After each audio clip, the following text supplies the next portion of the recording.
नमस्ते बच्चों। Informatics and computer के अंतर्गत हमने पिछली कक्षा में बहुत सारी बातों के बारे में चर्चा की है। सूचना और संचार दो संगीत शब्द है और उसके माध्यम से संसार भर में एक प्रकार के हलचल मचा हुआ है और इसके कारण सही सूचना के सही समय पर और सुविधाजनक रूप से पहुंचने के कारण ही व्यापार, अनुसंधान तथा उद्योग का जो क्षेत्र है उसमें नई दिशाएं प्राप्त होने लगी है। और जो सूचना प्रौद्योगिकी के अंतर्गत जो सूचना आंकड़ों के संसाधन से ही प्राप्त होती है, इस पर भी हमने चर्चा की है। डाटा का भंडारण, पुनः प्राप्ति, सुधार तथा संसाधन इन सभी तरह के जो आर्थिक सामाजिक आदान प्रदान के लिए आवश्यक साधन ये सिद्ध होते हैं। यह वही आधार है जो हर क्षेत्र में हमारी सहायता करते हैं। और डाटा का अर्थ क्या है, इस पर भी हमने चर्चा की है। डाटा का अर्थ है किसी भी अर्थपूर्ण बात का अर्थपूर्ण रूप से अभिलेखन। अभिलेखन को अंग्रेजी में रिकॉर्डिंग कहते हैं। तो सूचना प्रौद्योगिकी के अंतर्गत जो है डाटा सूचना का वो रूप है जो व्यवस्थित सूचना होती है। तो इस पर विचार करें तो सूचना प्रौद्योगिकी का जो स्पष्ट रूप हमारे सामने उपस्थित हो जाते हैं। डाटा को एकत्रित करने, उसके भंडारण, डाटा को सूचना में बदलने और सूचना को दुनिया भर में संचारित करने के लिए प्रयुक्त की जाने वाली प्रविधि का नाम ही सूचना प्रौद्योगिकी है। तो इन सारी बातों से जो है प्रौद्योगिकी का जो सही रूप हमारे सामने स्पष्ट हो जाते हैं। तो आगे की ओर देखिए, जो सूचना प्रौद्योगिकी जो है ऐसा एक प्रौद्योगिकी है जिसमें सूचना का समूल रूप से संचारण होता है। इसमें सूचना का जो संचारण होता है यही इसकी जो विशेषता है। और इसका जो वास्तविक उद्देश्य, जो सूचना प्रसारण के वास्तविक उद्देश्य सूचना प्रौद्योगिकी के माध्यम से ही संपन्न हो जाता है। सूचना का वास्तविक उद्देश्य इसके माध्यम से पूरा होता है। जो सूचना को प्रसारित करने के लिए जिस प्रौद्योगिकी का इस्तेमाल करते हैं वही सूचना प्रौद्योगिकी है। तो सूचना को प्रसारित करने के लिए जिस प्रौद्योगिकी का उपयोग किया जाता है वही सूचना प्रौद्योगिकी है। जो सूचना प्रौद्योगिकी वो प्रौद्योगिकी है जिसमें सूचना का समूल रूप से क्या होता है, संचारण होता है। तो इसका जो वास्तविक उद्देश्य इस सूचना के संचारण से ही संपन्न हो जाता है। और सूचना को संप्रेषित करने के लिए हम जिस प्रौद्योगिकी का इस्तेमाल करते हैं वही सूचना प्रौद्योगिकी है। तो आगे देखिए, ये सूचना प्रौद्योगिकी जो है एक क्रांति के समान है। ये क्रांति के समान हमारे समाज में, हमारे विश्व में छाई हुई है, जिसने विश्व का जो चेहरा ही बदल डाला है। विश्व का चेहरा ही बदल डाला है। और इसके अंतर्गत जो है मुख्य रूप से इलेक्ट्रॉनिक्स है, फिर दूर संचार है, टेलीकम्युनिकेशन है। इन दोनों के समन्वित रूप का जो इस्तेमाल इसके अंतर्गत होता है। तो सूचना प्रौद्योगिकी के अंतर्गत जो है इलेक्ट्रॉनिक्स तथा दूर संचार का सम्मिलित रूप देखने को मिलते हैं। और इसमें भारी मात्रा में डाटा जो है भंडारित एवं संप्रेषित किए जा सकते हैं। भंडारण का मतलब क्या है? भंडारण का मतलब है जो स्टोरेज, स्टोर कर लेते हैं, डाटा को हम स्टोर कर लेते हैं। फिर संप्रेषण का मतलब है इसे संप्रेषित कर लेते हैं। तो आप देखिए, यह सूचना प्रौद्योगिकी जो है एक क्रांति के समान विश्व भर में छाई हुई है। इसके कारण जो है विश्व का चेहरा ही बदल डाला गया है। और इसके अंतर्गत मुख्य रूप से इलेक्ट्रॉनिक्स और दूर संचार का सम्मिलित रूप हम देख सकते हैं। और उसमें भारी मात्रा में डाटा भंडारित एवं संप्रेषित किए जा सकते हैं। आगे देखिए, एक आरेख के माध्यम से सूचना प्रौद्योगिकी का जो स्वरूप दिखाने का प्रयास किया है। इसके अंतर्गत पहले जो है आंकड़ों को हम इकट्ठा करते हैं, आंकड़े उसे एकत्रित करते हैं। एकत्रीकरण इसका मतलब है समाहरण, उसको हम समाहित करके रख लेते हैं। फिर उसका भंडारण कर लेते हैं।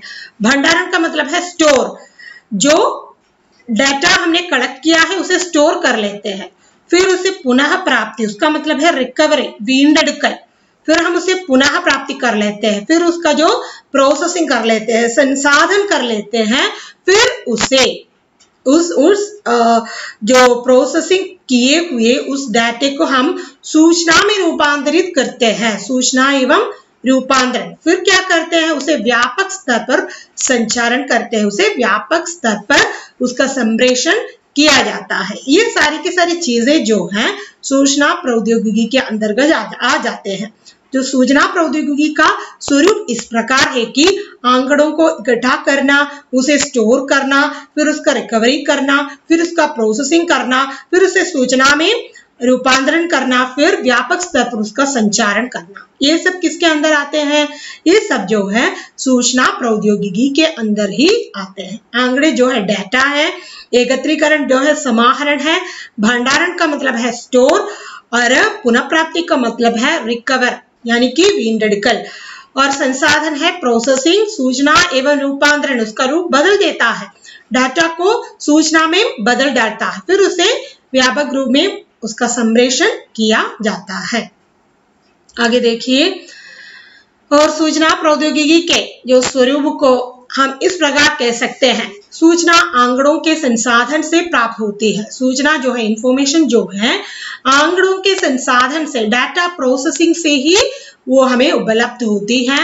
और इसके पहले, डाटा प्रोसेसिंग के पहले ही जो इसका संग्रह करना है, भंडारण करना है, पुनः प्राप्ति करना है, इसके पहले इसका संग्रह, भंडारण और पुनः प्राप्ति होती है।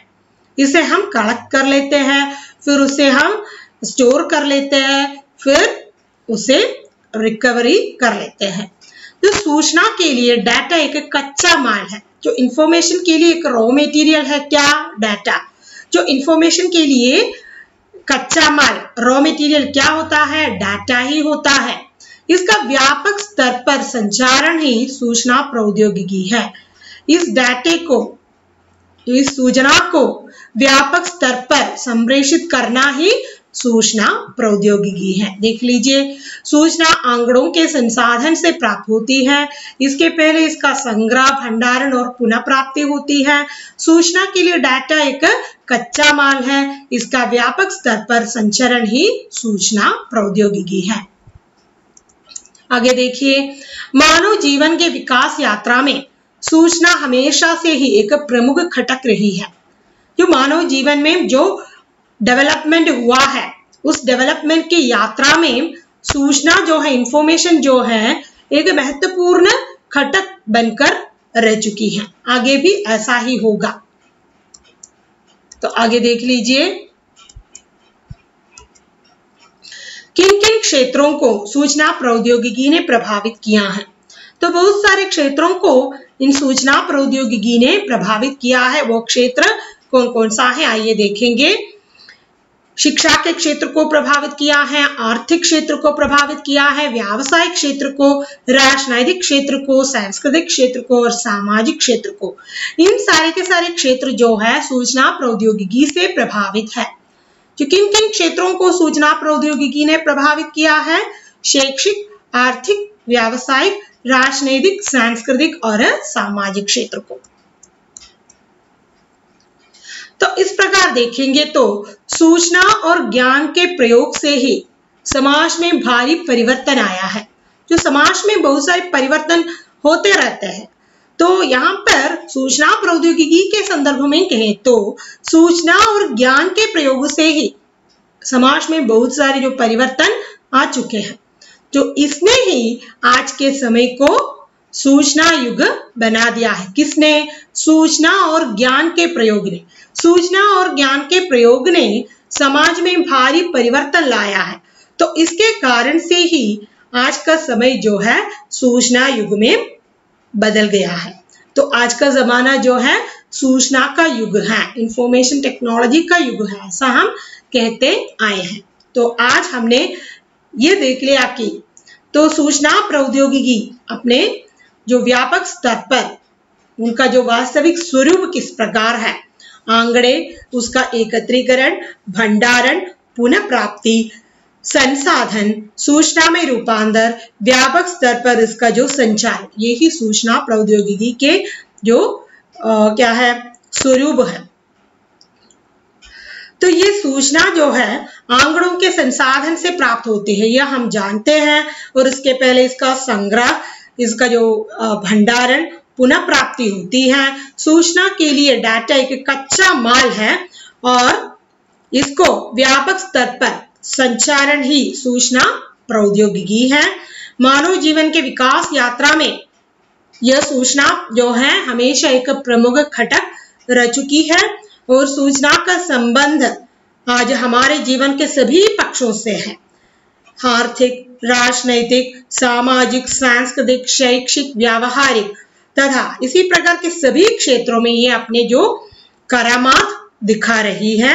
सूचना और ज्ञान के प्रयोग से ही समाज में भारी भरकम जो परिवर्तन आया है और इसने ही आज के समय को सूचना युग बना दिया है। तो आज के लिए इतना ही है और अगली कक्षा में अगले भाग को लेकर मैं फिर से आ जाऊंगी। तब तक के लिए विदा लेती हूँ। धन्यवाद।